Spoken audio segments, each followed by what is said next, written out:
Bonsoir à tous, j'espère que vous allez bien. Alors ce soir, je vous propose quelque chose d'un petit peu particulier. Il s'agit de faire une petite crème pour les patounes de nos animaux. Comme vous le savez, l'hiver approche. Bon, les chats en général ont moins ce problème que les chiens. Surtout, certains chiens ont rapidement des problèmes de coussinets, notamment en hiver et notamment avec les problèmes de salage des voies. En vieillissant aussi, certains ont des pattes, Benny, mon chien qui nous a quittés l'an dernier, que vous avez pu voir dans la vidéo «Bienvenue chez Morgane», avait un problème récurrent de sécheresse des coussinets. Pourtant sa race ne s'y prêtait pas vraiment. Sont plus sensibles les chiens de race, malinois notamment et d'autres petits chiens. Donc comme vous le savez, je suis très fan de préparation naturelle et de phytothérapie. J'ai fait longtemps des recherches là-dessus parce que en général, qu'est-ce qu'on utilise? Ben, ce sont des crèmes à base de vaseline, de lanoline. Heu, c'est pas toujours très pratique et surtout ça n'a pas beaucoup de qualité. Donc qu'est-ce que j'ai fait? J'ai fait des recherches dans le plus naturel, le plus simple possible, accessible aussi à des gens qui, ont des finances, surtout en ce moment, réduites, restreintes et cette petite recette ne coûte pas cher du tout. Même en général, les gens ont déjà les produits que je vais vous proposer. Ça permet de traiter en préventif, en curatif, sauf si votre chien évidemment se blesse, se fait une coupure, il faut la soigner, voire consulter un vétérinaire. Il faut pas hésiter parce que, comme vous savez, nos amis à 4 pattes, ben, ils ont vraiment besoin de leur patoune.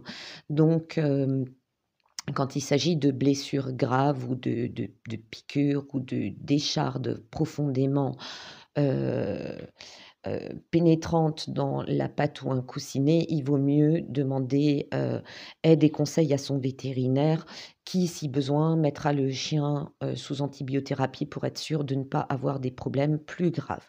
Mais nous allons ce soir nous occuper du bien-être, je dirais presque de la cosmétique, de nos animaux, heu, notamment des chiens, puisque comme dit, je connais rarement, moi je n'ai pas eu personnellement de chat qui a eu ce problème-là.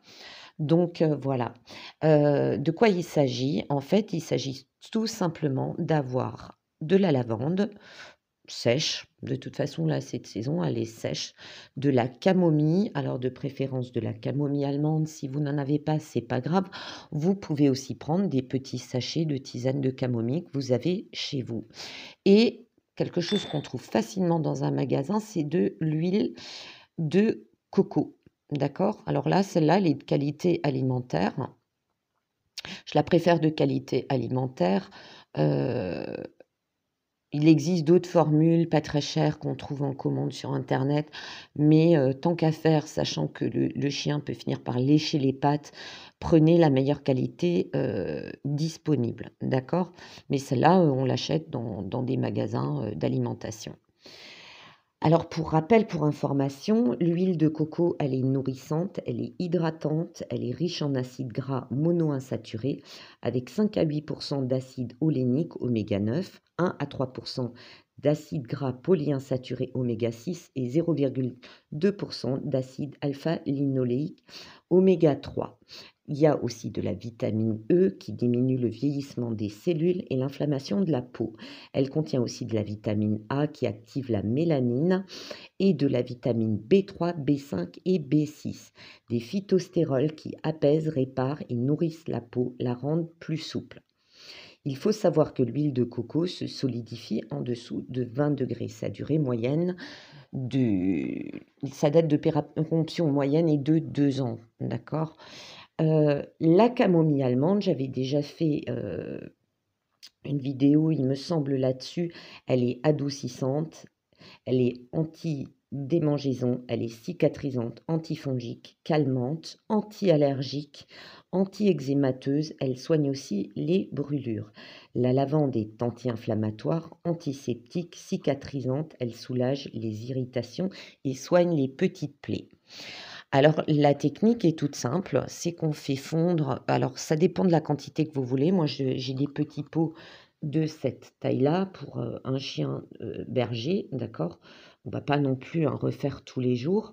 Donc vous prenez de quoi remplir, en huile de coco un petit pot comme ça ou plus petit, tout dépend, ça dépend de votre choix.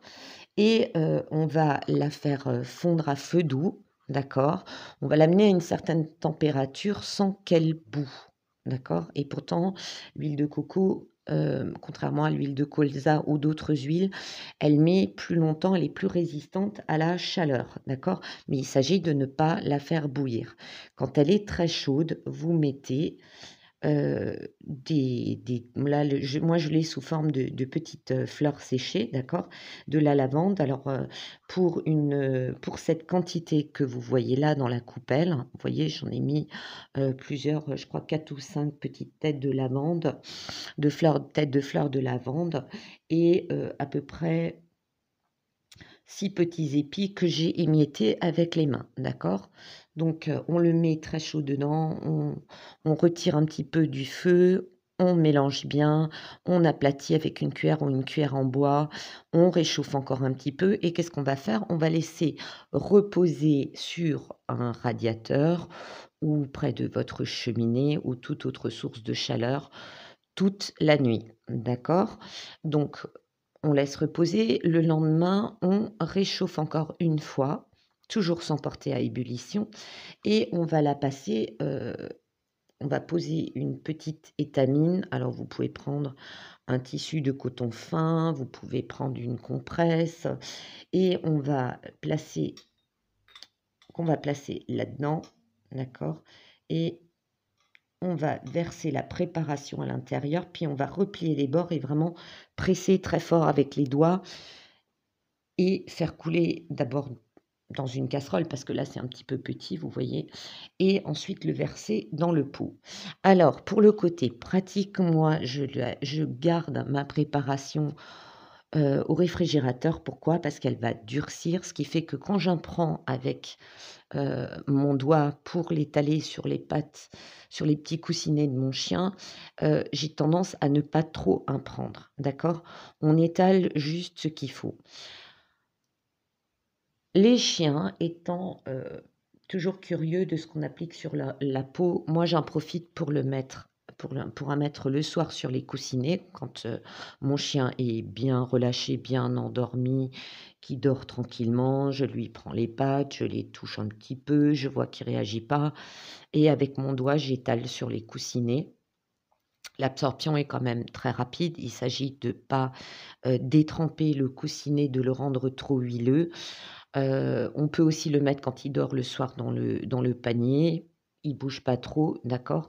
Parce que si vous en mettez trop, non seulement, vous allez, graisser le sol, ce qui pourrait être dangereux, surtout sur un carrelage, OK? Et il s'agit pas non plus de détremper entièrement. Vous le faites plusieurs soirs consécutifs. N'oubliez pas en période de salage, malheureusement, ici, il y a des moments, ils sont complètement, hystériques au salage, surtout les copropriétés, il y en a, ils mettent du sel, mais c'est limite des congères de sel. N'oubliez pas en rentrant n'hésitez pas à tremper, les pattes de votre chien dans de l'eau. D'accord, pour être sûr de bien rincer. Alors quand, c'est des chiens à poils longs, moi ce que je faisais avec mon chien, il avait parfaitement l'habitude, c'est que je le mettais dans la baignoire et avec la douchette, je le rinçais, jusqu'au niveau de ses coudes et de ses jarrets. Heu, Quand la neige était en période de fonte et qu'il trottait, il avait tendance à s'en mettre au niveau du ventre, donc je passais un coup de gant de toilette, voire un petit coup de douchette, au niveau des poils qui pendaient parce qu'un collet a vraiment beaucoup, beaucoup de poils, pour être sûr que, mon chien par la suite, ça ne lui irrite pas la peau et surtout qu'il ne le lèche pas. Parce que le danger, c'est qu'un chien, très vite, le sel va démanger les coussinets, démanger la peau des pattes qui est quand même assez fine entre les orteils, d'accord? C'est comme chez nous, heu et à la fin, il va lécher, lécher, lécher, il va absorber une quantité de sel qui va être toxique et nocive pour sa santé. Donc il vaut mieux perdre un petit peu de temps à prendre soin de son chien, même si on est obligé de le faire plusieurs fois par jour. Je sais que parfois, le matin, c'est pas simple, mais vous avez tout à y gagner à prendre grand soin, ou si vous le pouvez, éviter les zones où il y a un trop grand salage ou profiter de zones où il n'y a pas de salage. Quand on habite à la campagne, on sort plus les chiens dans les champs, dans la nature, d'accord? Donc on a moins ce problème.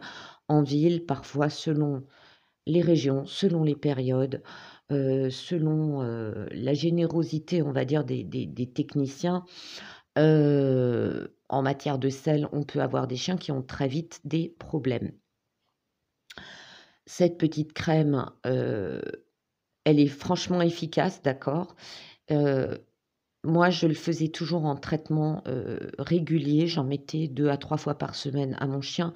Quand il avait sa période en hiver, hein, de crevasses, il me faisait des crevasses, j'en mettais tous les soirs et ça l'aidait énormément parce que le confort des coussinets est vraiment important chez un chien. Quand il a mal, il va commencer à dénaturer sa démarche naturelle, hein, d'accord? Et ce n'est pas bon, pour sa santé. Voilà. Parmi ces recherches, je me suis assurée évidemment, à moins que votre animal soit allergique à de la camomille, à la lavande, mais au vu des quantités et de l'usage, il y a très peu de chances, d'accord? Mais la camomille et la lavande ne présentent pas de toxicité. Voilà. Voilà, voilà, bah, écoutez, c'était le petit moment bien-être, de nos amis à 4 pattes, OK? J'ai une amie qui en mettait aussi, qui a testé sur la truffe de son chien parce qu'elle avait le sommet de la truffe qui était craquelureux. Donc là, pareil, on lui met pas directement quand il est éveillé et tout parce que le coup de langue, il va essayer d'enlever, c'est un réflexe chez l'animal. Elle le mettait le soir, un léger petit coup sur sa petite truffe et ça a aidé énormément. Oui, il y a des chiens qui ont tendance aussi à avoir la truffe sèche. Voilà, voilà, bah, écoutez, j'espère que cette petite vidéo vous sera utile, que ça vous aura plu. N'hésitez pas à donner vos retours. J'ai d'autres préparations, en cours pour nos amis à 4 pattes, d'accord? J'attends aussi pour peaufiner mes préparations, un livre que j'ai commandé de phytothérapie spéciale pour les animaux, notamment les chiens et les chats. Les chats, c'est un peu plus compliqué, je suis très prudente et pour les gens qui se posent la question: «Est-ce que j'utilise des huiles essentielles pour mes animaux?» La réponse est non. Je n'utilise pas par mesure de précaution d'huile essentielle pour mes animaux. Je ne dis pas qu'il y a pas de préparation, vétérinaire, phytothérapique, à base d'huile essentielle, qui ne fonctionnent pas. Elles peuvent très bien fonctionner, mais je ne fais pas personnellement, par mesure de précaution, pour éviter intoxication ou surdosage accidentel, je n'en fais pas.